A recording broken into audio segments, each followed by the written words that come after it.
Today on the LowDOWN, a Down Syndrome podcast, Dr. Noemi Spinazzi gives us the lowdown on Down syndrome and autism spectrum disorder. Over to you, Hannah and Marla. Thanks, Jody. Well, hello and welcome to the Lowdown. I'm your co-host, Marla. I'm an SLP here at the Down Syndrome Resource Foundation. And with me here is Hina Mahmood, OT, co-host, and lovely person overall. Hi, Hina. Hi, Marla. How are you? Ooh, I'm doing really well. Thank you. I'm very excited for today. Yeah. Before we continue our episode, we'd love for you to hit the subscribe button and leave a review of our podcast on your chosen podcast platform. Remember to check out our episode pages for any additional resources related to each topic. And you can follow the Down Syndrome Resource Foundation at dsrf.org and on Instagram and Twitter by following at DSRF Canada. Today, we're bringing you an episode about the dual diagnosis of Down syndrome and autism, but this time from more of a medical lens. And our goal here is for families to understand the role of a doctor in dual diagnosis and the kinds of supports that can be offered. That's right. And we have the pleasure of being joined by Dr. Noemi Spinazzi today, and we will be discussing the process of getting a dual diagnosis, as well as some challenges that are unique to this group of people. We know that families who have kids with a dual diagnosis often don't feel understood by the medical community. And it is our hope that this episode brings ideas, answers, and perhaps even greater understanding for families and supporters alike. So Noemi Spinazzi is a primary care physician at the Ucsf Benioff Children's Hospital in Oakland. She provides primary care services to hundreds of children with complex care needs and developmental disabilities. And she founded a specialized clinic, which is really great, serving patients with Down syndrome. She is also the director of the Development and Behavioral Pediatrics Resident Rotation at Children's in Oakland. Welcome to the Lowdown, Dr. Spinazzi. Thank you so much for joining us today. Thank you for having me. Oh, it's our pleasure. You are our people. We are so excited. Yes, we always love to have our people come join us so we can chat. And we're very excited for this episode because as Marla mentioned, and I reiterated that this is a very tricky topic for a lot of people. So hopefully we can shed some light and provide some more answers for our families. So in the tradition of the Lowdown, Noemi, we like to ask our guests 5 secret questions, and they're just fun little icebreakery questions. So our audience can kind of get to know you as a person first. So are you game? Should we start with those? I'm ready. All right, great. Love it. All right. So question number 1, what is your favorite family meal to cook? Oh, well, I'm Italian. I'm from Milan, Italy. So I would say that the meal I'm most proud of is my lasagna, which is so stereotypical, but whatever. But so delicious, so it's fine. The most fun is probably making sushi. Oh, and you guys get good fish down there too.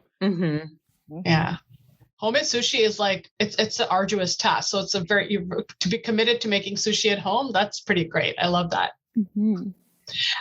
Okay, question number 2: where is your favorite destination for a weekend away, just to unwind? Where would you like to go? I would like to go and take a 2-day nap. I live in Oakland, and it's real close to Monterey, California, and I love going to Monterey. It has such beautiful beaches and parks, and I like to hike. And now that I have an almost 10-month-old baby, I like to put her in the carrier, and she likes to bat at leaves and flowers and trees. So it's the best. Yeah. Monterey is beautiful. I think the TV show Little Big Lies, for anyone who watches, is based in Monterey, California. So it looks like a dream to just hang out there. So I totally could understand why you'd want to go. Yes. Okay. Question number 3. Do you have a de-stress routine after your workday is complete? I come home and I hug my little Clara Marina and I play with her. And then she's in this really clingy phase of her life. So part of the de-stressing is to love on her and then put her down. then call my mom, because I'm Italian and I have to call my mom every day. And then cook. I think that cooking is my de-stressing, and it allows me to be creative in a very different way from my job. From workday. Yeah. Totally. What are you currently reading? I am reading a book in Italian. It's called I Colibri, and it won the literature prize last year. And it's a mystery, and I just started it. And I have to be honest, I started it a couple of weeks ago, and I am a little stuck on it because Instagram caught my attention a little more in the past few days than the book. That's okay. Yeah. Hummingbird mystery. I'm intrigued. It sounds good. Yeah. I wonder if it's translated. I'm going to check it out. Okay, last question. What do you like to listen to either while you're commuting or if you go on a road trip? I'm a big fan of Anderson .Paak since before he got famous with Bruno. And so I really like Anderson .Paak, and I like good hip hop, Kendrick Lamar. So I'm Speaking my language. And then of course Beyonce. Yeah, she shepherded. Or a pumped up. She shepherded me through the process of giving birth. My husband knew to put her on for the duration of labor. That's how much of a fan I am of the Queen. Excellent. Very cool. Thank you so much for indulging us in that. I was just thinking about Anderson .Paak's Tiny Desk concert, which was also excellent. Right. For anybody listening, check that out because it's really great. Let's get into our topic here a little bit, and we'll start fairly generally. Could you tell us a little bit about your role in your clinic and kind of how that all works and what you're doing? Yeah. So our Down syndrome clinic at UCSF is special in that it is run by myself, a primary care doctor.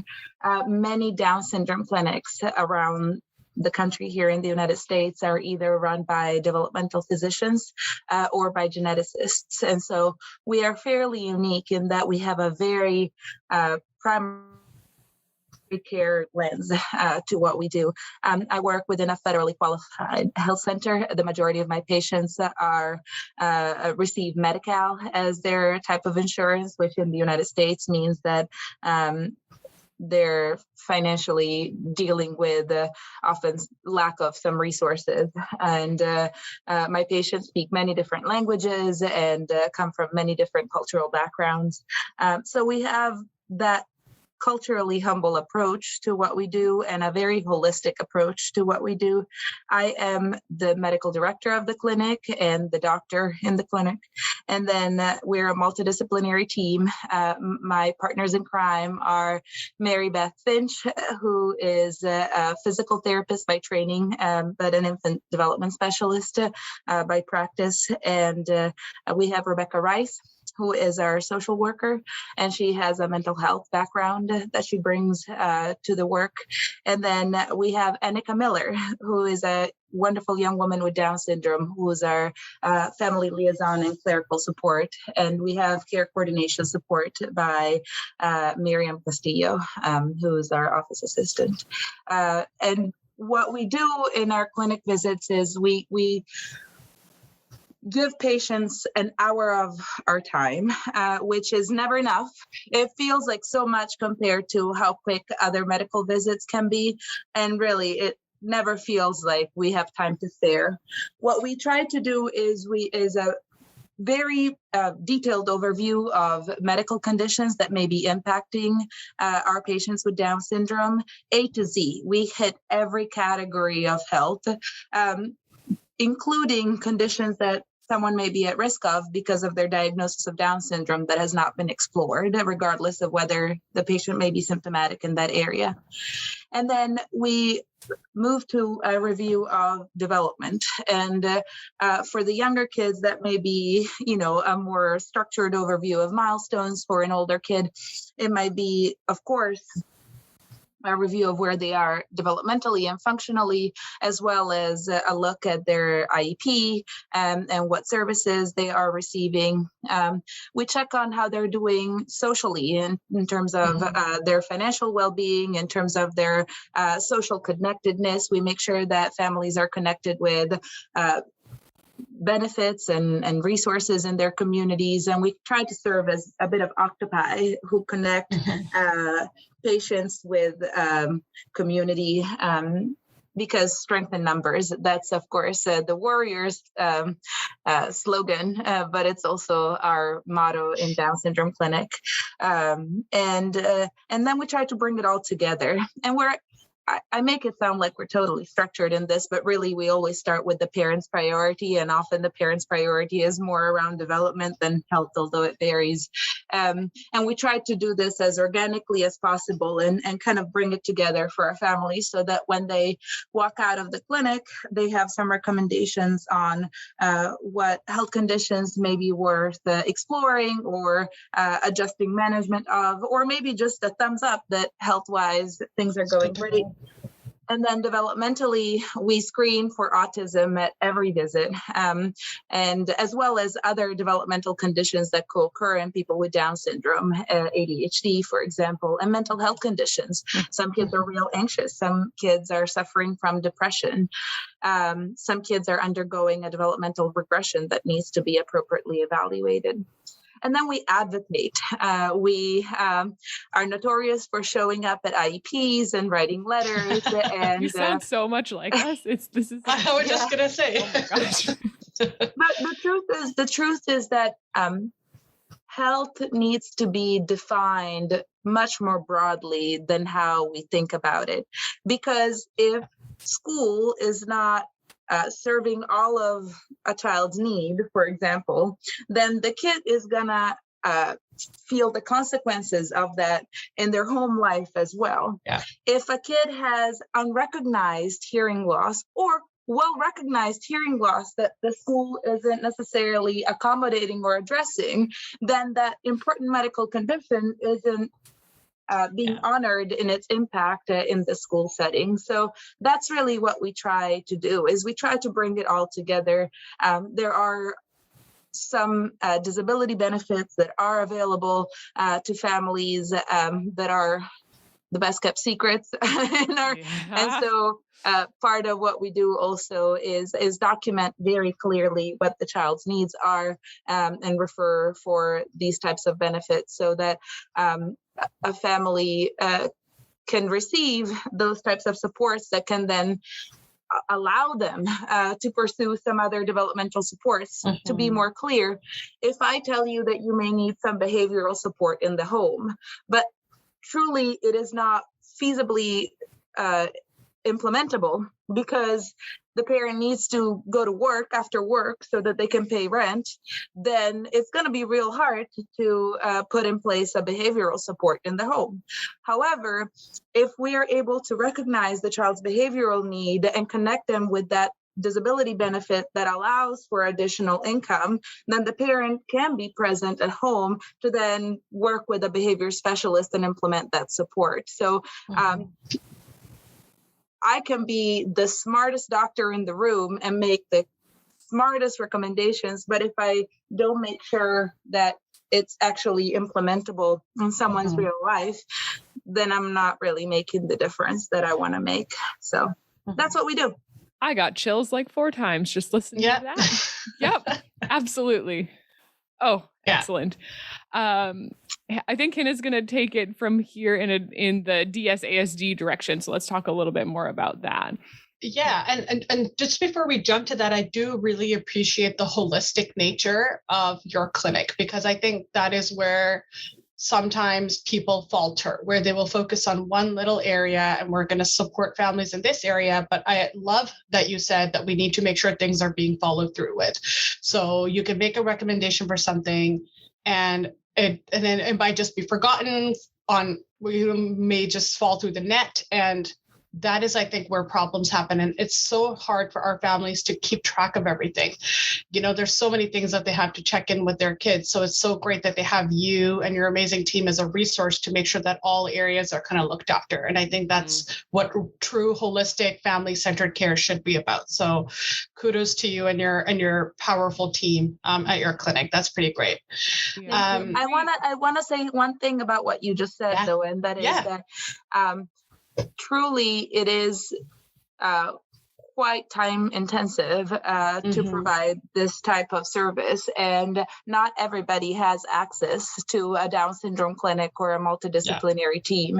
And one thing that I think everybody should know is that most insurances actually have access to case management services, another best kept secret. And so it is part of what we do when we want to make sure that something is followed through is formally refer to the case management services that exist within our systems, so that we can team up with other resources that can accompany the family through whatever journey we're recommending for them. That is so smart. And I think a lot of parents feel like a case manager, which doesn't really leave a lot of time for being a parent, especially for some of our more medically complex students and kids that we see, and adults too. So this is good info. Absolutely. Okay, so let's kind of shift our focus a little bit towards the co-occurrence of autism in our individuals with Down syndrome. Can you talk about how ASD presents in people with Down syndrome? It is certainly a complex area given the wide range and presentation in both conditions. I would love for nothing more than to talk about how someone with Down syndrome and autism may present. So first off, people with Down syndrome can have some traits, symptoms, signs that are also seen in people with autism. And I'll talk about that as I'm giving you a thorough answer to that question. So I want to underline that if your child has one or two of these signs, it doesn't necessarily mean that they have autism. Example, if your kid likes to twirl a string or beads and they otherwise don't have any other sign of autism, it's unlikely that your kid with Down syndrome has autism. Just like in the neurotypical population, when we screen for autism, we're looking for multiple signs of the presence of the autism spectrum. We're using that same lens when we think about Down syndrome. So there are several signs and symptoms of autism in people with Down syndrome, and spoiler alert, they're the same signs and symptoms of autism that we see in the general population. So let's review what those might be. One of them is what's called stereotypies. These are repetitive behaviors or perseverative behaviors. Examples of these might be flapping, rocking, twirling, staring at ceiling fans, staring at lights, playing with the same thing in the same way over and over and over, listening to the same little segment of that one YouTube video over and over and over. Again, stimming that those repetitive behaviors serve a purpose, and typically that purpose is calming, organizing. It can help some kids focus their attention. So in itself, it's not a bad thing for a kid to have these repetitive behaviors, and they are actually pretty common in people with Down syndrome in general, especially when we've had a long day, we're tired, we're overwhelmed, we need a break. And in a kid with Down syndrome who does not have autism, it is typically easier to break a kid out of that repetitive behavior. Exactly. Right? Yeah. They may be there twirling, and then you're like, oh, look at this, let's play with this doll. Let me give you some attention and social interaction. And typically that social interaction is gonna win over the repetitive behavior, as opposed to a kid with Down syndrome who's on the spectrum will typically tend to go back to those repetitive behaviors, then it will be harder to break them away from that repetitive behavior. That repetitive behavior, one study done at Hopkins showed that those repetitive behaviors tend to be a little bit more complex. So you cannot see me in the podcast, but I'm rocking. And I'm rocking because that's how I focus. But I'm not tapping my chin just so with my hand, just so. The rocking is a repetitive behavior, but it's a pretty simple, straightforward one, or twirling a bead, as opposed to something a little bit more stereotyped and more complex that we might see in someone on the spectrum. Mm-hmm. Do I have time to keep going? Because this is a long answer. You just go for it. You go for it. You're doing amazing. Yeah. I'm so happy about it. And you interrupt me if there's questions. No, we love that you said that it's not a bad thing. It's not a bad thing. Had this conversation yesterday. The amount of time we talk about danglers and twirlers and strings and things in this office is a lot of time. Yes. But it's not all bad, right? Mm-mm. It's not a problem per se, unless your child can't do other things. Exactly. They're spending so much time in their routine. Exactly. And I think the thing is, like, kids with Down syndrome STEM, kids with Down syndrome and autism STEM, and neurotypical people STEM. We just are not sometimes aware of it. Like you mentioned with rocking, right? No, I mean, like while you were talking, I was twirling my ring on my finger, right? So we're all doing it. This is what I try to get parents to understand, is that everybody STEMs. It's just how you manage it. But yes, absolutely, keep going. We're loving this. Yeah. And I'll add one thing to what Marla just said, and that is stimming is not a problem unless it's keeping you from doing other things. And if stimming is so intense that it's keeping someone from doing other things, then that tells me that a child is disorganized, uncomfortable, and needs something else sensory-wise and environment-wise to make them feel more at ease, so that they don't feel like using these calming, regulating, stimming mechanisms constantly. So that's I would add that. And I often sense a lot of anxiety from students who are really in that mode, and sometimes it's even self-injurious and there's a lot of things happening. But to me, that's a stress signal often. You know, if somebody's so wrapped in their routine of tapping their jaw, hitting their face, twirling their thing, to me, they're stressed. That looks like stress. There's a function. It's a way of them telling us that something is something, that they're needing something, right? Because it is a function of behavior at this. Yeah. And sometimes I've seen it also be that something, so some sensory things are distress, and then others are just truly pleasurable. And so it could be something that's really, really enjoyable. And then much like when I'm eating sushi and I have a hard time stopping, right? If someone is doing something really enjoyable, they may have a hard time stopping, but then because of difficulties in regulating their nervous system, they can get so excited that goes the other way. Relatedness can spill over into anxiety, and I've seen that too. And parents often have a good sense of it. I was talking with a parent recently about the happy humming versus the stress humming, and it's both humming. If you didn't know the child, you wouldn't necessarily know. And it's both stimming, it's making a sound, but there's a clear difference if you know the person well, whether it's I'm in a good place or I'm overwhelmed. So parents often have a sense of some of those things too. Absolutely. Yeah. One of the things that I was talking about when I was talking about perseverative and repetitive play behaviors is play. And that's another thing we see it different in kids with Down syndrome only versus Down syndrome autism. I'll refer to it as DSASD. So kids with DSASD typically have some abnormal patterns of play. With the younger kids, so many young kids enjoy cause and effect toys, those toys that you press and light up, press and give music. What I see is that as kids grow older, they also start preferring passing a ball back and forth, patting a baby, playing with a car, versus a kid with a dual diagnosis that will often stick to preferring some of those exciting cause and effect toys. And that is actually one of the questions I make sure to ask at every visit is, what does your child enjoy doing in terms of play, and how do they play? And another thing we might see is pretty repetitive play, like lining up toys, which we hear a lot in kids with autism and the general population too, but also just taking out the toys and then putting back in the toys. Yeah. And then taking out the toys and then putting back in the toys. Mm-hmm.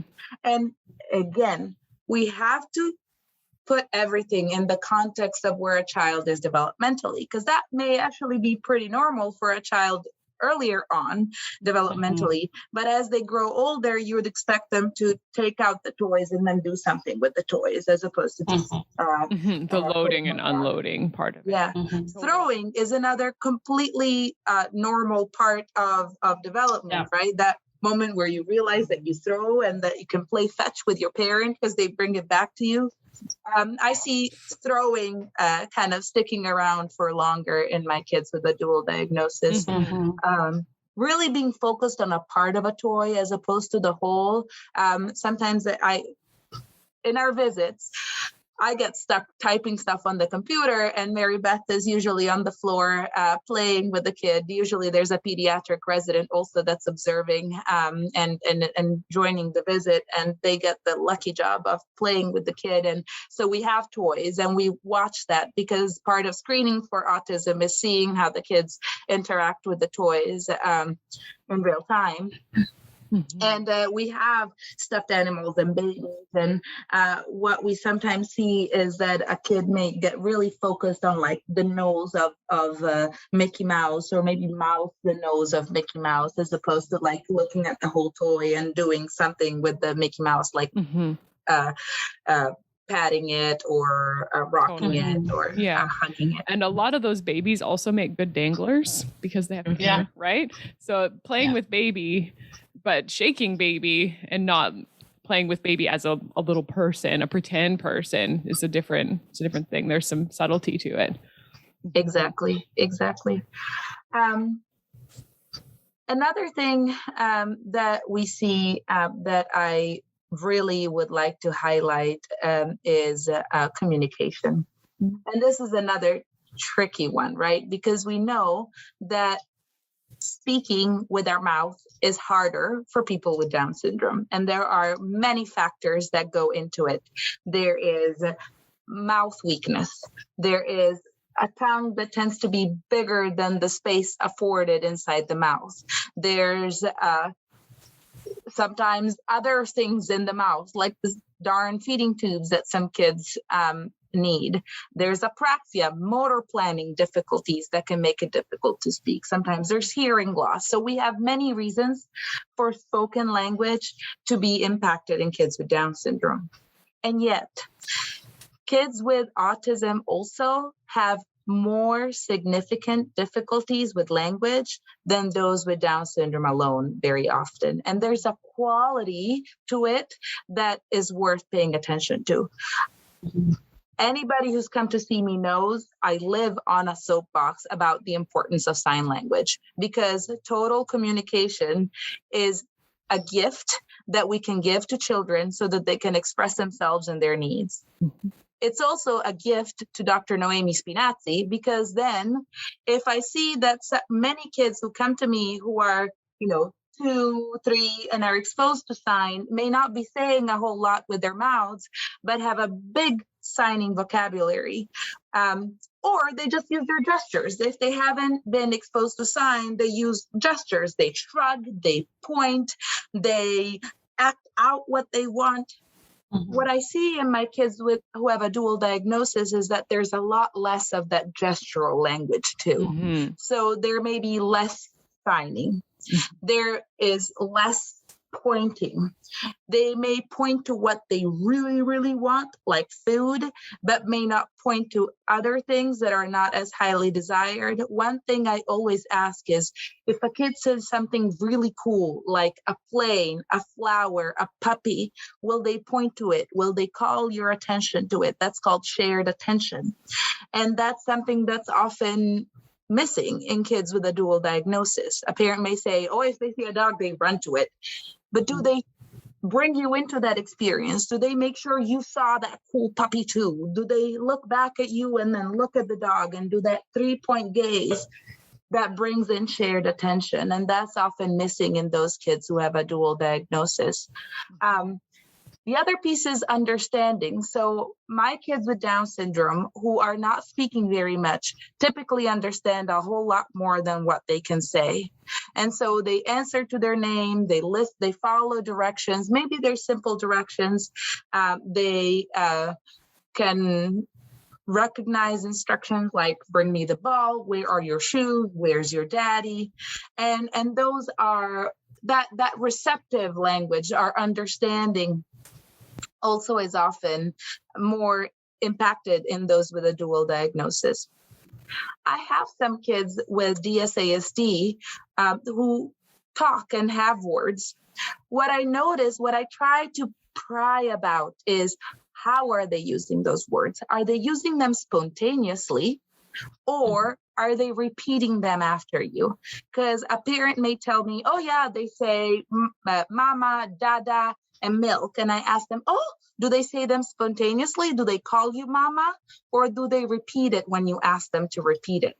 Because there's a difference between spontaneous use of language versus repetition, or what's called echolalia, which is I repeat the last thing you said, which is another thing we see fairly commonly in kids with autism. Mm-hmm. And then the last thing I want to say is I've seen more labeling with language in kids with autism than requesting. So I might label ball, but when I want the ball, I go, and I melt down. And even though I can say the word, I don't necessarily use it to request, but I can label it. And that's a flavor of how someone may be using language that we try to pay attention to in our clinic visits. Mm-hmm.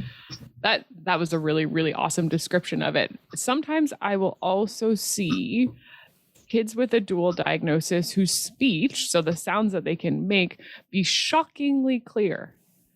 Yes. Which is this whole other subgroup. I tend to see roughly 2 subgroups of the dual diagnosis group. Some of them have an extremely hard time making any sounds at all, and they would be considered, nonverbal. They're not using their voice for much language.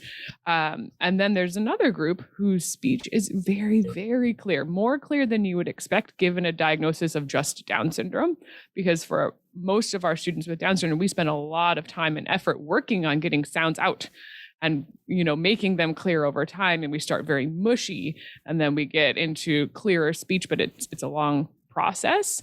And for some kids with a dual diagnosis, they start with whole words that have all the sounds in them. And you're like, wait, what? That it's not the typical progression of speech for a kid with Down syndrome. So you might have a child at home who has this really clear speech, and you're like, oh, maybe they don't have autism after all. Maybe they do. Yes. And exactly as you said, because clarity is so difficult. Mm-hmm. In a kid with Down syndrome who does not have autism, what I've typically seen is a lot of word approximations, words that sound unclear before we start getting to clarity. And what I see, I get surprised like you when someone has this crystal clear pronunciation, and yet they have few words, or they're not using the words to request, to show, to use them for the social purpose of communication. Because that's what autism is, right? Maybe that's what we should have started. Autism is described by impairments in social relatedness and social interactions, including how we use language, especially for the purpose of a social interaction, as well as a restrictive and repetitive pattern of behaviors and interests, as well as the missing third piece, sensory processing and integration difficulties that impact how we experience the world. So yes, I completely agree with you, Marla. I get my spidey senses go off when I hear someone pronounce something Too clearly. very clearly Yeah. when other things are not on board. Because I have some kids with Down syndrome who pronounce words very clearly, Sure. and they're by that point they have a pretty good vocabulary. They're using their vocabulary in context. Mm-hmm. So when the articulation comes without the other stuff, then I agree with you. Then I wonder if something else is at play. Yeah, that's a good description of it too. I think for the kids with a singular diagnosis of just Down syndrome, we usually see more of a level profile. All of the skills are kind of going and growing together. I'm making lots of hand gestures for people who are listening, which I realize is useless. But for people with a dual diagnosis, it looks a bit more spiky, like we just described. There might be really clear speech, but very little functional communication or language, or they might have really good fine motor skills sometimes, but then very little ability to apply those to a written task, for example. Yeah. And I think this kind of another area this leads us into perfectly is oftentimes we'll see our kids with Down syndrome have a regression in their skills. And then that's where our spidey senses also go up, being like, okay, so can you talk a little bit about this, Noemi, in terms of in your practice, how do you look for regression? What does regression look like? And how is that an indicator that there could be an ASD diagnosis on the horizon? Yes. Regression is actually one of the things that I was going to mention. I want to clarify that we are not talking about Down syndrome regression, which is a condition that we're seeing in the adolescent years and it's rare, and kids lose a whole bunch of their skills in the teenage years. That is not what we're talking about right now. What we're talking about it's in the 2 to 3 to 4 year range, and parents are reporting loss of previously acquired skills. I see it. I don't have the percentage of how often it happens in my practice. I do know that there were a couple of studies done specifically in people with DSASD looking at the prevalence of regression, and it was similar to that of the general population. About a third of patients, Dr. Capone found. He's at Hopkins, and then Castillo et al. Found in their study that it tends to happen a little bit later than kids in the general population. And I see regression and I see plateau. And I see regression. So some kids who were saying several words, maybe they were labeling them, maybe they were repeating them, and then they stop. That's the very common type of regression that I see. I don't necessarily see as much regression in functional skills, like someone who was toilet trained and then suddenly is no longer toilet trained. I have some kids that ebb and flow in their ability to use the potty, but the main type of regression I see is in the area of language. And then I see a lot of plateauing. So a kid who was cooing, then babbling, then stringing babbles together and maybe sounding a little jargony, and then reportedly saying specific words. And then that's where we have been for like 2 years with no building of language. And that plateau also makes me want to look further into what might be going on. I want to say something, and that is because parents are listening and educators are listening. And so we look at language and we know that language can be more significantly impacted. And what I have seen is that when autism is recognized and autism-specific supports are put in place, then there is progression in language. It's when the right motivators are put in place and the right system of rewards for using one's words and communication is put in place, then we start seeing progress, which is the point of screening for recognizing, evaluating autism, is that parents, you couldn't be trying any harder. And sometimes it's just that we need something different. And something different comes as we recognize what else is really going on.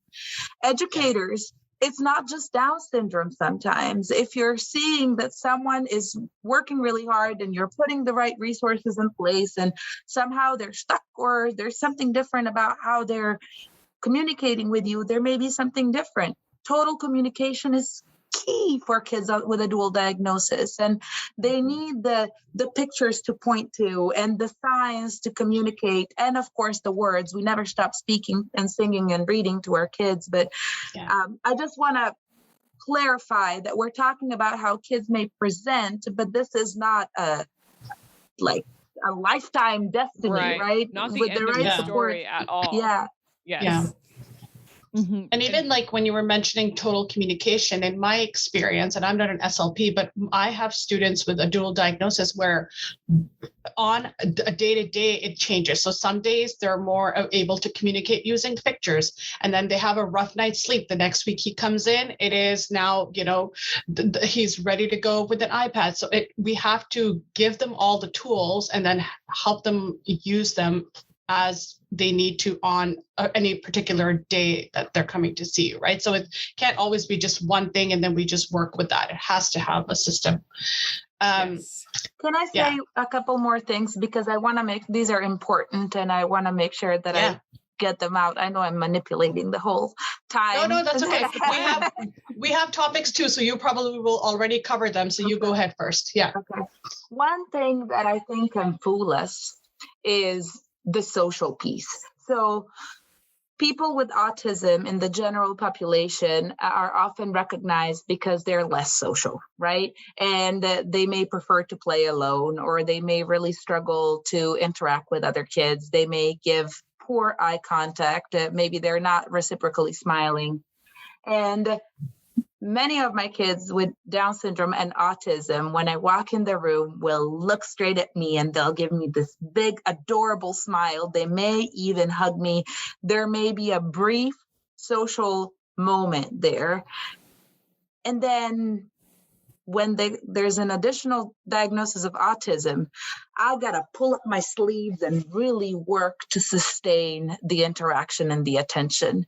The eye contact is intermittent. It's present, but it's intermittent. They may look at me in the eyes and then look away, or the eye contact is kind of off to the side, or maybe they're looking at my mouth a lot more than they're looking at my eyes.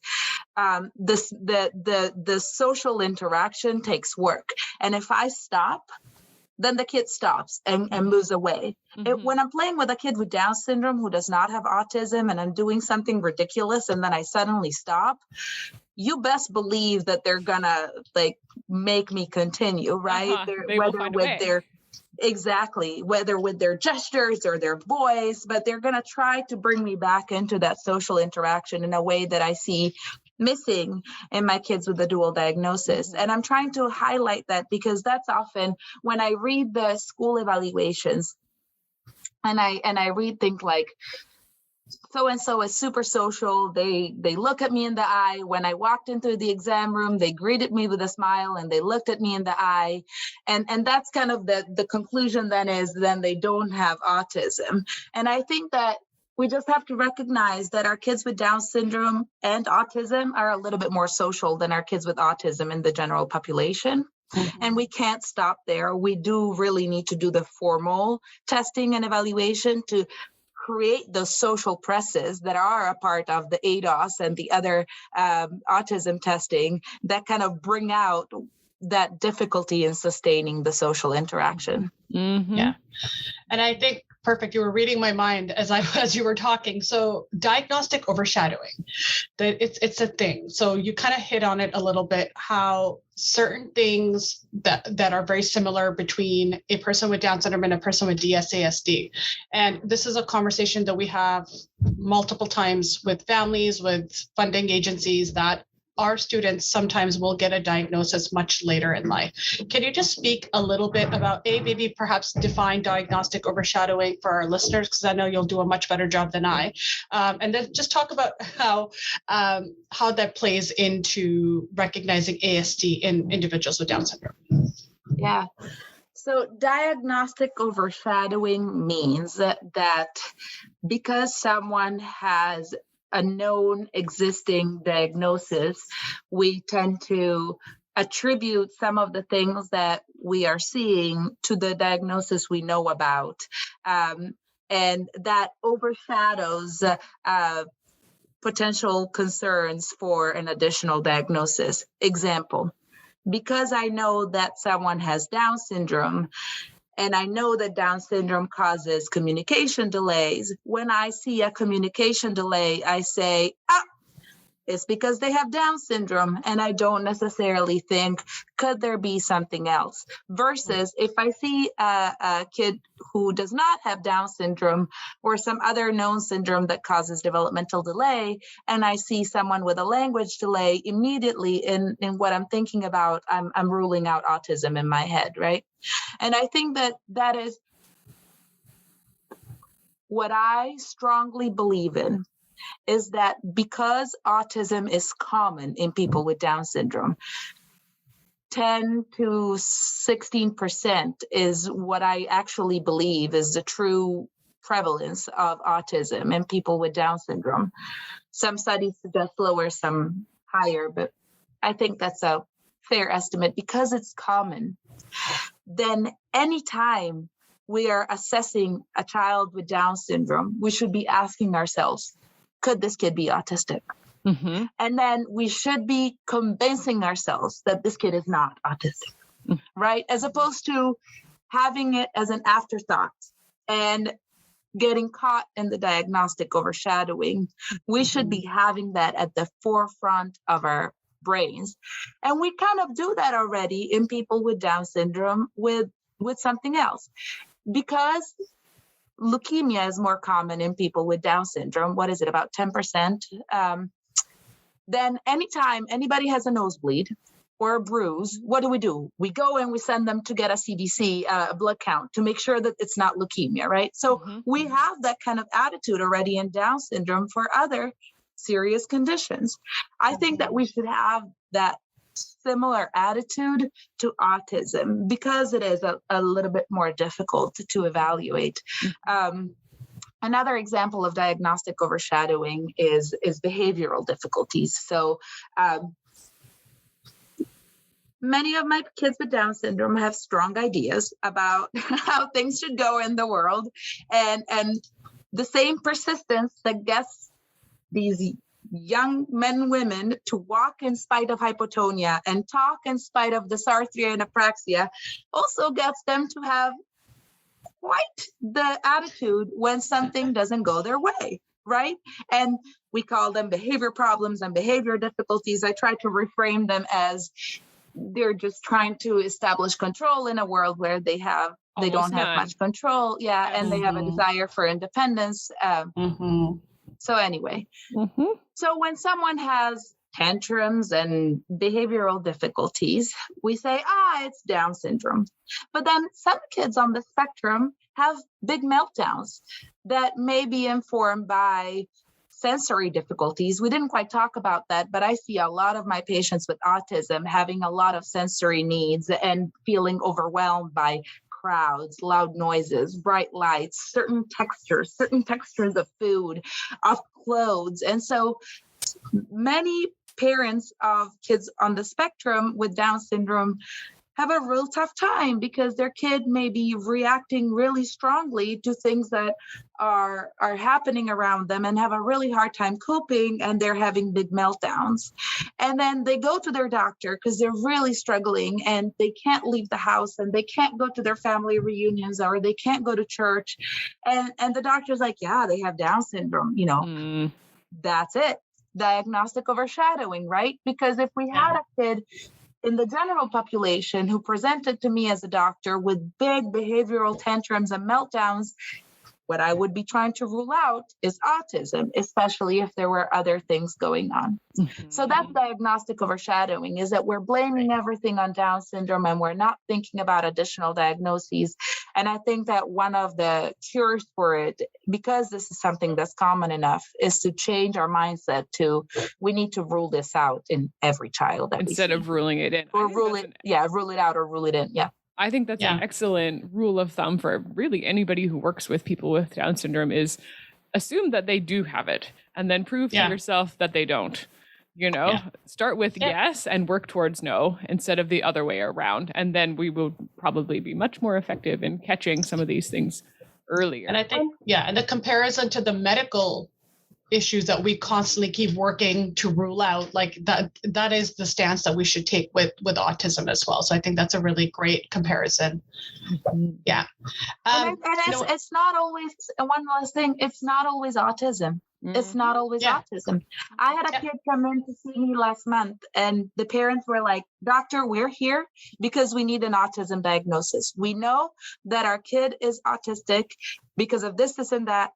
And many people in the community have told me that my kid is autistic, and we're just here so you can tell us that they do so that we can get the right support." And so when I hear that, I'm like, okay, it's on. But then I spent 2 hours with this kid who was having a really hard time feeling regulated in the world, but was using communication beautifully, had really good shared attention, and was tremendously impacted by sensory difficulties. And so what I told the parent is, I'm not sure that this is autism. This may be a significant sensory integration disorder that's impacting your child's ability to pay attention and focus and listen. And so, and I'm gonna recommend a full diagnostic evaluation because I'm not, all knowing, but this may not actually be autism, right? And so just recognizing that we're talking about autism, but there are other things that can look like it. And I don't want to suggest that every behavioral difficulties or communication difficulty is always autism. You bring me to a really great other side thing, which is ADHD. And there's a real tangle between Down syndrome, autism, and ADHD. And a dual diagnosis of Down syndrome and ADHD looks a lot like a dual diagnosis of Down syndrome and autism. You also see the fleeting attention. You will also see further delays in language because someone can't sit with you long enough to learn language. So there's some definite overlap there, but there are also some differences. Do you want to walk us through briefly what those differences are that you are looking out for? Sure. So I agree with you, Marla. It's a tangle. And it's a tangle because in at least one study, it appears that ADHD is more common in people with DSASD than in those with Down syndrome only. Now, and ADHD is more common in people with autism in the general population. So it is difficult. What I'm looking for is the desire to communicate very much. So I have some kids with ADHD who are all over the place, but they're taking me into their ride of all over the placeness. They are tearing the exam room up, but they're showing me the sink, and they are taking the paper and they're bringing it to me to show it to me right before moving on to the next thing. So I'm what I'm looking for the most is the social relatedness, and I typically see better language receptive and expressive, more attempts to it's that I want to talk to you. I want you in with me. And you're right. Sometimes it's really difficult. So what I would say is some kids walk into my clinic and I tell the parent, I'm pretty sure your kid has autism as well. We need to pursue a comprehensive diagnostic evaluation with a full psychological evaluation and a full language evaluation. We need the gold standard here. I'm happy to give you a DSM diagnosis for now so we can begin accessing services, but let's refer for a comprehensive diagnostic evaluation. Those are the kids that I'm sure about. Other kids, I'm really confused about. And I say, I see A, B, and Z. When I see A, B, and Z, I think about autism. But the other things that can look like this are ADHD, sensory processing difficulties, severe anxiety. I would like to get a full diagnostic evaluation to help tease apart what may be going on. Mm-hmm. Those kids where I'm not so sure, I try to push the evaluation to be as soon as possible, which in most places is, many months from now, as opposed to someone where I'm fairly confident that it's autism, and then I'm still going to want them to get the best care and the full evaluation, but I'm not going to hesitate to give a diagnosis on paper and get started. Basically, it's a very different conversation with parents. And then I live in California and I work in California. And in California, if someone has Medi-Cal, they can access behavioral treatment regardless of an autism diagnosis. And so, Wow. regardless, Regardless, I offer that kind of support to families, as well as emphasizing total communication and sensory work and a referral to occupational therapy, so that, Wow. One other thing I think I want to point out before we move on is here in clinic, we talk about if you have a dual diagnosis, the likelihood that you can add 3 more diagnoses to that is very high. You can make a case for ADHD often. You can often make a case for OCD, and you can often make a case for anxiety as well, and sometimes depression too. So sometimes there's DSASD plus, and plus. And the only reason, well, I think there's a few reasons that families might look for that. And one is to understand their child better and access more supports for them. And a second one is to help schools understand, like things on paper, and to help schools understand, like, why the need kid is not being bad. Yeah. They need more support. And here's this laundry list of diagnoses to argue for the fact that they need additional help in school. So sometimes you don't stop looking after you have a dual diagnosis, just so that. Absolutely. And I think that we work within a model where supports are offered based on diagnoses, these descriptors, as opposed to the area of need, right? Yes. So exactly. what I might tell a family is, what I see in your kid is that they seem to really struggle with their attention and their ability to regulate their impulses. This could be called ADHD. It could be related to other things going on. So here are some things that I think could be helpful. What would you like to try first? And then we go from there. And then I say, I think that it would be really helpful for this issue to be addressed in the setting of school, or for it to be recognized so you can get this additional support at home. So because it meets diagnostic criteria for ADHD, I'm going to provide this diagnosis. You and I understand that there may be more of a sensory component to it that is impacting attention.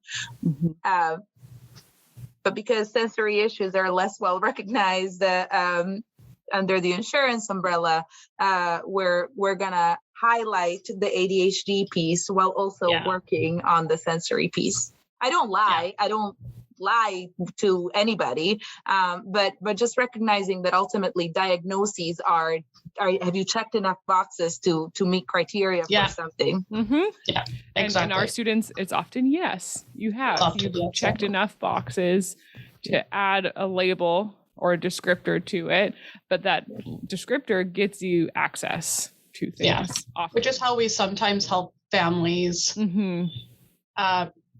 get reconciled. Like, I had a conversation with a parent the other day that, yes, receiving an additional diagnosis on top of already trying to understand Down syndrome is very difficult for families. But then you're kind of looking at what else comes with that diagnosis. So we do get more support to get more access. So if you're changing your lens a little bit, then sometimes it's a bit easier to accept another diagnosis because you're just getting some more support for your child. But and then for some, I agree. And what I tell parents is, this doesn't change who your kid is. You're bringing home the exact same kid that you brought into the clinic. It just helps us describe what is happening. And again, parents are working so hard, and they're really trying to give the absolute best to their kid. And if we're not naming the other things that are going on, then you're kind of spinning your wheels in mud. Yeah. Because you're not calling out this other thing that is happening. So it doesn't change your kid. You're taking home the exact same kid. We're just naming this other thing that you've been dealing with so that we can give it a name and then address it. And that's a really nice way of putting it. I think we do need to acknowledge, though, that there is a grief process for additional diagnoses. And often the way that families found out they were having a baby with Down syndrome was traumatic. And so it puts them right back in that place of trauma and vulnerability to hear that, oh, wait, that wasn't all. There's more to the picture than you thought originally. But taking the perspective of this is going to allow you to help your child is healthy. And it's not going to change your child. Well, it doesn't. Yeah. I mean, thank you for bringing that up. Yeah. Noemi, so you've done such a wonderful job of trying to explain to our listeners of how ASD can present in kids with Down syndrome. There's one little area that I quickly wanted to touch on as well. So we've talked about regression, communication, sensory, and behavior. What about the cognitive impairment? So we know that our individuals with Down syndrome have an inherent cognitive disability. Do we see it changing, increasing, if there's an additional diagnosis of autism as well? So what we see in the studies is that kids with DSASD tend to test lower on IQ tests. I also want to recognize that these tests were not created for someone with Down syndrome or someone with Down syndrome and autism. So to me, it's a chicken or the egg thing. Are you testing lower because the test isn't made for you? Or are you testing lower because cognitively you're struggling a little bit more? I definitely think that as far as how the additional diagnosis impacts the child, it does have an impact on one's learning, one's academic learning, as well as someone's learning of functional skills, toilet training, independence with activities of daily living like bathing, hygiene, toothbrushing, eating independently. So I think that cognitive testing is necessary in the world that we live in, but I also think that it's often a poor representation of how smart our kids are. So I have a little bit of an allergic reaction to them. Instead, the way because I also see kids with Down syndrome and autism who are doing very well and learn more quickly and are bilingual and still remember that I played the guitar with them 5 years ago. And are reading and are doing math, right? So I think that the way I prefer to think about it, of course, I'm on my soapbox here, is I think that when there's an additional difference in how we're learning and processing the world, it's going to make it harder to learn in the traditional school setting if it's not appropriately accommodated and modified. And that may show up as more significant cognitive impairment. And when appropriately supported and accommodated, many people with Down syndrome and autism will do very well. Wonderful. Yeah.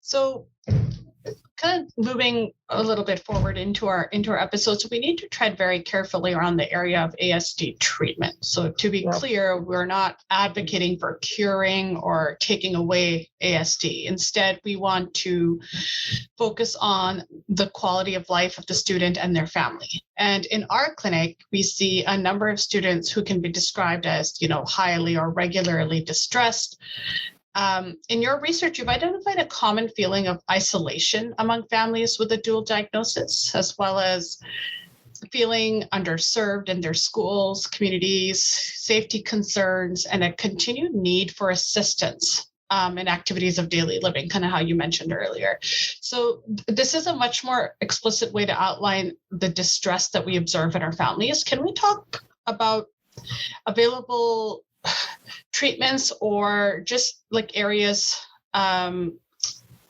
like what areas that these treatments would support? Yes. And I agree with you.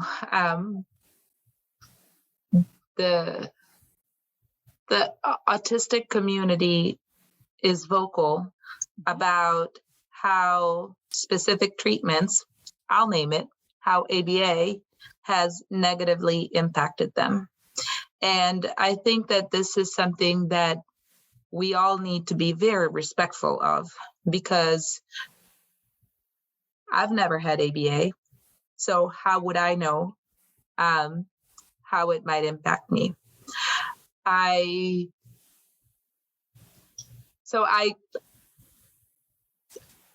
do truly believe in nothing about us without us, and I hear and listen to the autistic community, and it has actually made me think quite hard about whether to recommend ABA in many patients who don't need it.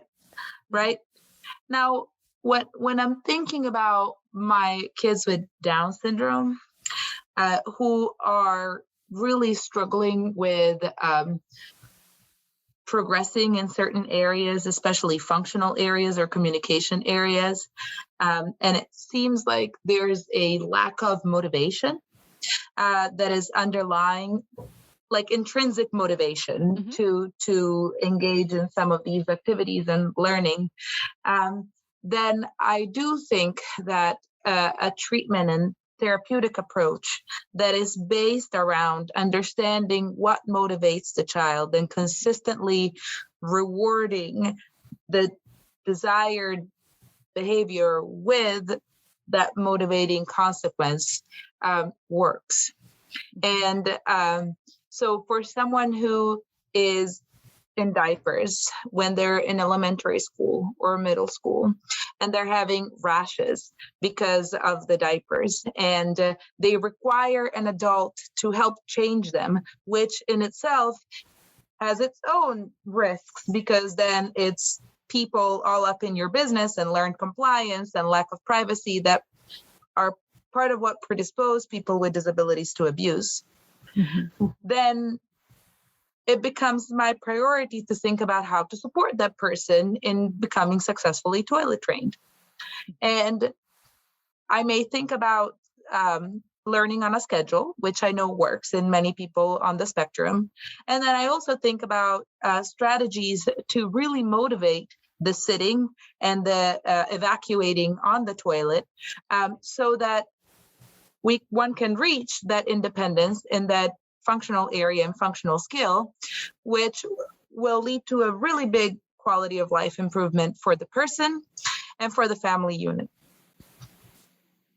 I also would like to say that not all therapy is created equal. So old school ABA was very rigid and had a lot of negative reinforcement, as well as very rigid positive reinforcement that I can see how it could be abusive, dehumanizing, and dehumanizing.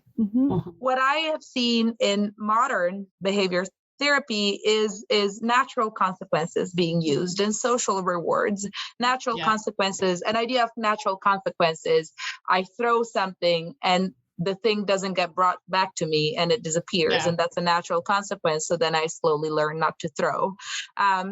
And social rewards is a high fives, a verbal praise, and then, working towards a few minutes of something that's highly desirable. Going on that swing you love, that kind of thing. Exactly. So, and I actually talked to parents about looking out for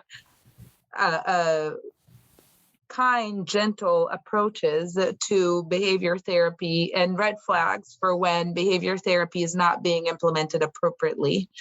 And then I also think that one of the concerns from the autistic community is don't make me mask. Don't make me be I'm happy to be autistic, and the stimming serves a purpose, and eye contact is painful. Don't make me do this. And I agree. And I was just in an IEP yesterday where making eye contact was one of the suggested IEP goals for a kid on the spectrum. And I was like, this needs to come out. Yeah. If the kid is not making eye contact, it's not impacting whether they can do this math problem. And if they're not making eye contact, it may be painful. Let's rephrase this goal so that it has a meaningful impact on my patient. So I also talk about goals. And when I'm talking to families who are receiving ABA therapy, then I review what goals have been set, and I make sure that they're meaningful goals. I get real annoyed when one of the goals that someone's been working on for a long time is tying shoelaces when the kid is otherwise not eating by themselves, because they're shoes with Velcro. So let's make goals that actually make a difference in someone's life. And and then another criticism of ABA is that it encourages learned compliance. And I think that we're a little behind the eight ball with this in our kids with developmental differences at baseline, with cognitive impairment at baseline, because we are constantly teaching learned compliance. And again, we need to think about the goals, and we need to think about whether the goals are promoting safety. Are we learning? And also, are we creating opportunities to teach the opposite, to teach consent? So it is always my practice to explain, for example, the exam of the private areas before I check any of my patients. And if they tell me no, I don't check it. And if it's something I have to do, I don't ask for permission, and instead I explain why I have to do it. And I create opportunities for consent throughout my exam. May I check your ears? No? Okay, then I'm not checking your ears. And I make sure that what I'm asking a yes or no question about is something I can allow a no for. And I teach parents that it's important to create opportunities for not consenting throughout the day, and then honoring those no's when they happen, and to not set up questions as yes or no questions if you need a yes from the kid, and instead offer choices within that thing that needs to happen. The parameters that you can allow. Absolutely. So and all that big answer is just to say that behavioral treatment has a big role in supporting many kids with Down syndrome and autism. Not all, and I just if not all ABA is created the same, right? As you mentioned earlier. Yes. It's you brought up a really interesting point, which is when our students are in elementary school, the teaching of compliance is hot and heavy. It is like, do what I say because you have to, because I want you to, because you're in school now, because this is how it goes. Within a certain amount of time, certain times of day. Like it's just the oddest measurable goal I've ever read is on compliance. And yet then when someone's leaving high school, we expect them to be independent. How does that happen then? If you want them to listen to you and do what you say all day long, when are they going to learn to be independent? And I think there's a real argument for agency and options. So like in my room, people can say, no, we don't have to do, whatever activities I thought were going to be fun today. Your choice. Like, and if you always love the swing, but today you don't want the swing, fine. We don't need to swing. Like, that's okay. And I think there's real value in that because you're thinking long-term, you're teaching independence, skills, and agency.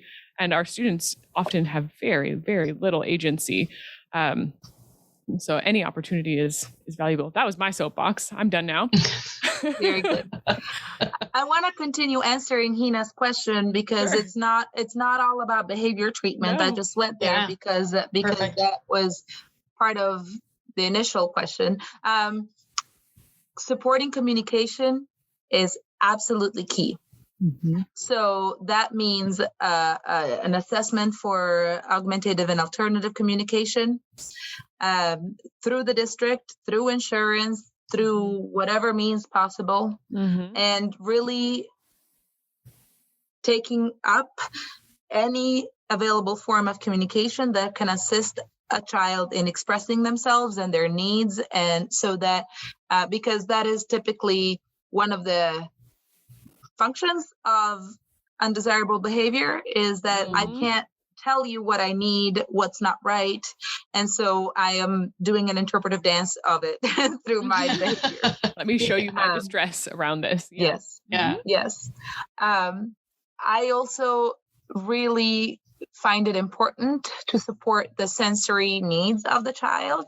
And so a good occupational therapy assessment that includes an assessment of someone's sensory profile and needs, and then intervention through sensory diets, which are not something we eat, but rather little bits throughout the day of sensory support that we can access to regulate ourselves and feed that need for sensory support.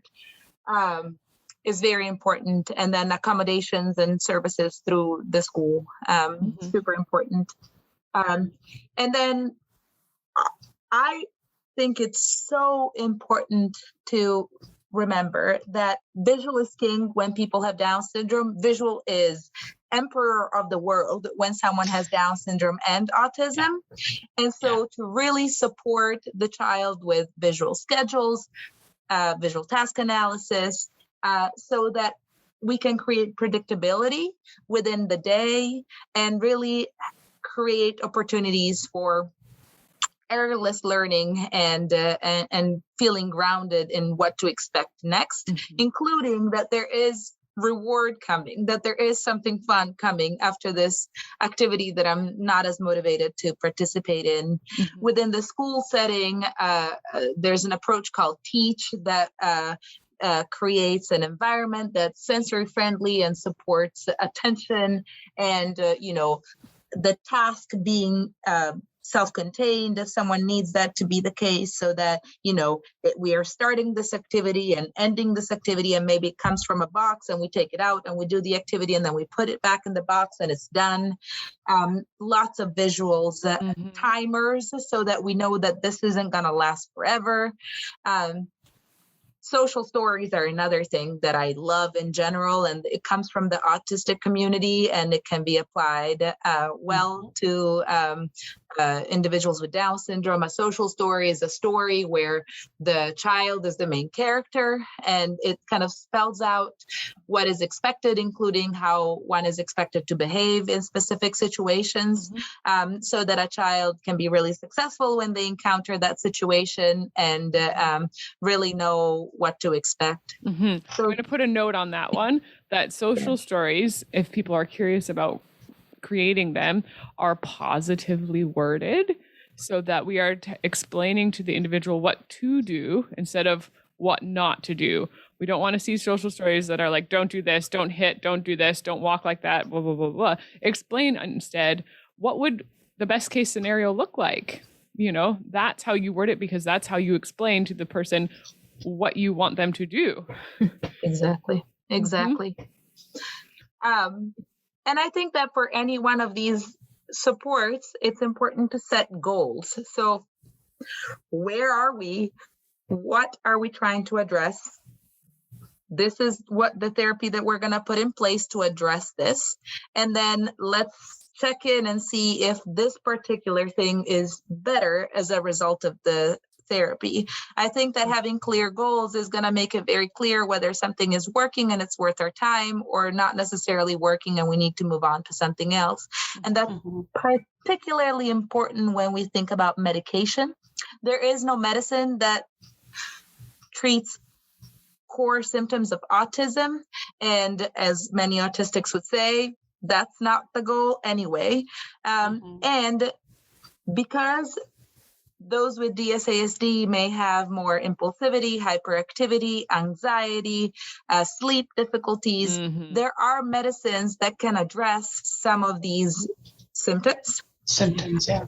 And so if I am anxious and I start a medicine for anxiety, this may improve impulsivity, but it may not. But I'm going to be looking for improvement in anxiety, right? Mm-hmm. Mm-hmm.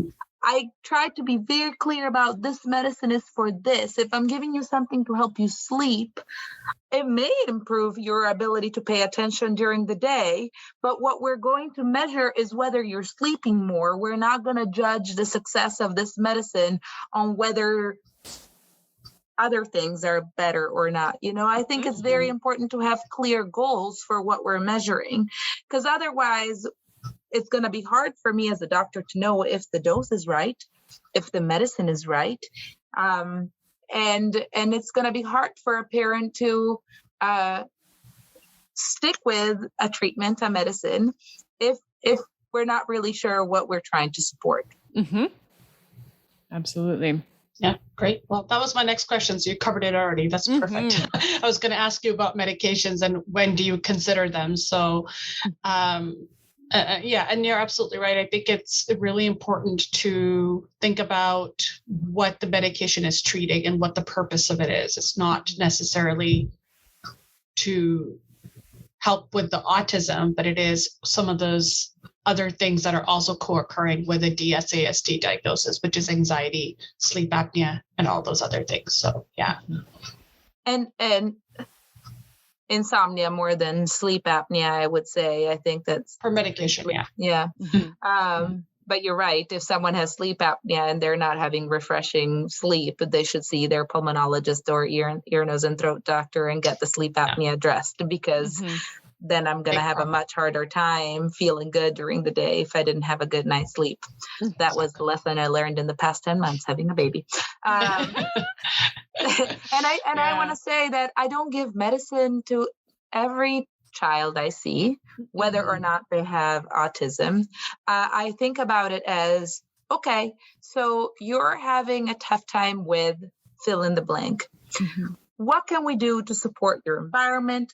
What supports can we put in place, such as therapy, such as changing a little bit of your school supports, improving communication? And then we've done these things. Is it enough?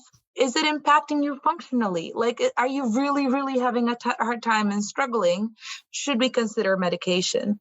And I'm more or less emphatic about the need for medicine depending on how much someone's life is being impacted by those symptoms.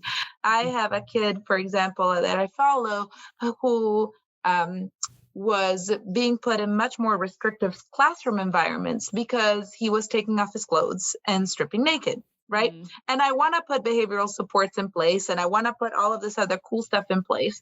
And I really don't want him in a classroom where he does not belong because of this impulsive behavior. So I was a little bit quicker at offering the option of medicine for this kid so that he wouldn't be pegged into a much more restrictive environment. The medicine really helped. Meanwhile, the other things are being put in place. It might not be that the medicine is going to be in this kid's toolbox for forever. It might be, it really helped. And it's allowing the child to show off how smart he is and how capable he is. And the teachers are seeing his abilities as opposed to his stripping naked. Versus someone who's, just a little bit inattentive, but they're doing pretty well. And it just takes a little bit more one-on-one attention and support to make them succeed. I still tell families that medication is in the arsenal of things that we can use, but I'm not as emphatic about its need if it's not impacting one's life as much.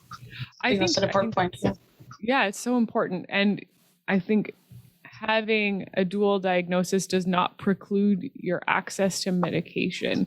So painting a picture, if your child has not slept in 70 hours, and therefore the parents haven't slept in 70 hours, any other child without a dual diagnosis would get medication and treatment, and they would figure that out. So because you have a dual diagnosis on board doesn't mean that you don't get to go through that same process and get some support for those crisis situations that do arise.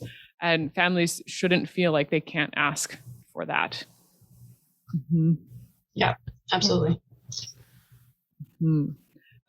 So you are in the DSASD working group for the DSMIG, which is the Down Syndrome Medical Interest Group in the States. Can you talk a little bit about why that group was developed and what your goals are? What are you guys working on? Yes.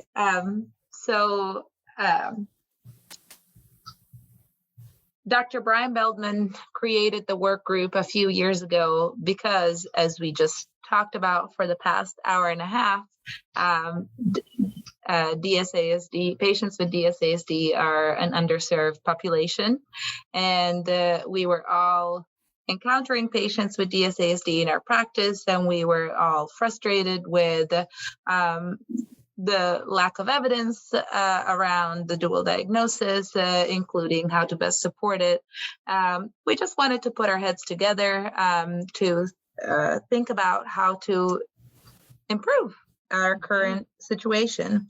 And we started with monthly calls, just kind of thinking about what would be helpful. And in the current state, we actually have different working groups. We have an education and outreach group that has been working to develop landing pages where lots of information about DSASD can be housed so that a family who has questions can actually land in the right place and read high quality information about the dual diagnosis and have a charted course for next steps. And we're trying to collaborate with other organizations, and it's actually led to the joining of forces among groups throughout the country that were doing work around DSASD and didn't know about the others' work. There's a group of us that's focused on research in different ways. So one group is focused on reviewing existing literature in a very systematic way to be able to make recommendations about best assessments to use when someone has a dual diagnosis or a suspected dual diagnosis. And then another group is looking at existing data sets from large Down syndrome centers to try and better understand from existing data that's already been collected a little bit more about whether some medical conditions are more commonly associated with autism in people with Down syndrome, or better understand the profiles, because what I shared with you is from clinical experience and some survey data, but we're trying to kind of document that in the scientific literature as well. And then the big hope and project is to be able to look at this prospectively, so gathering data going forward, which is the best type, the most rigorous type of research, and I think that that's very much what we need. I'm also very hopeful that there will be more research in the area of interventions. This is something that is discussed often in the autism community as well. And so it's been a very cool ride to collaborate with the providers from around the country and the world, and working on expanding our existing knowledge on the dual diagnosis as well as increasing awareness. And we're very eager to collaborate with anybody who may be interested. We've touched on the educational world quite a bit, and I need to say this so that it's very well known what I believe, which is I know that educators are working so hard and dedicating their lives to supporting their students with Down syndrome. And so when autism is not recognized, I'm not here to criticize. I'm here to recognize that more education is needed.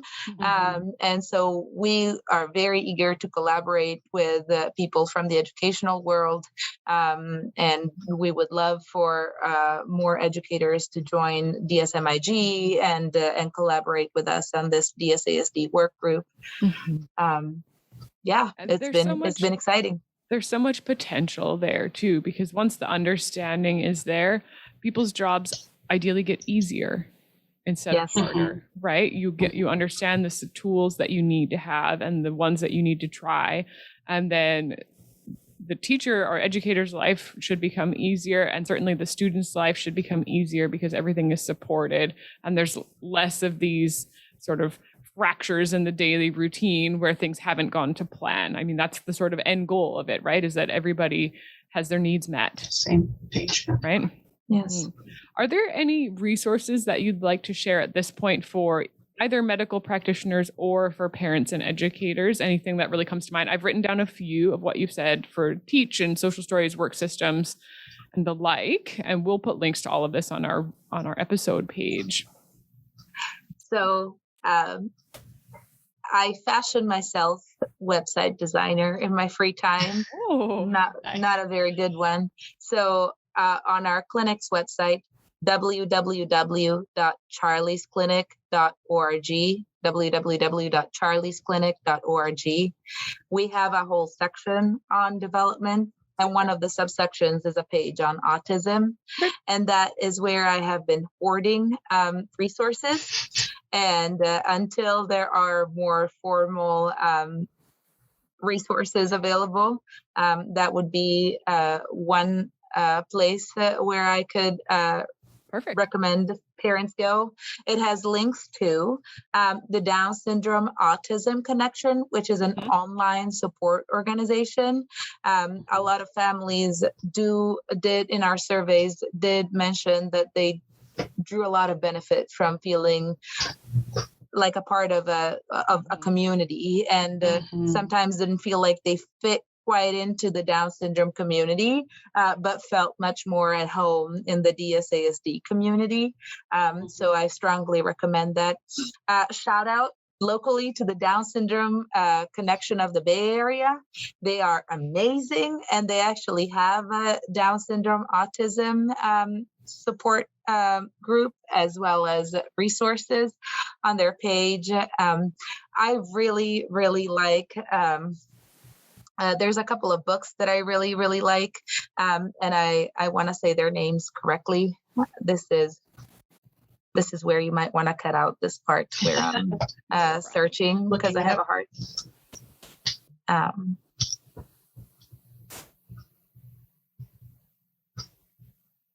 So there's a couple of really good books I like. One is When Down Syndrome and Autism Intersect, a guide to DSASD for parents and professionals.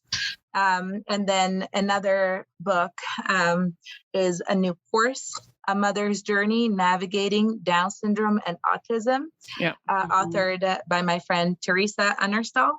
And it's really good. And I'm a fan of the whole book. And then I'm a huge fan of the pages at the end, which is basically a roadmap to navigating school and the IEP and other benefits that become available when someone is diagnosed with autism.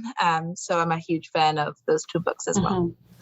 When DSASD Intersect is such a great primer for anybody who's maybe new to working with people with Down syndrome and ASD. It is a really, really good one. Yeah. We will put all of that on our resource page. So thank you for sharing that. What a joy to talk with you. Oh, I could have listened to you for about 5 more hours. You're like a primary care physician, OT, and SLP all enrolled into one. Fantastic. So we love it. Thank you for spreading our message too. Yeah. You know, there's we are there isn't enough of any of us, and so we all have to fashion ourselves many different things, right? We wear a lot of hats. We sure do. Yeah. Yeah. Well, thank you so much.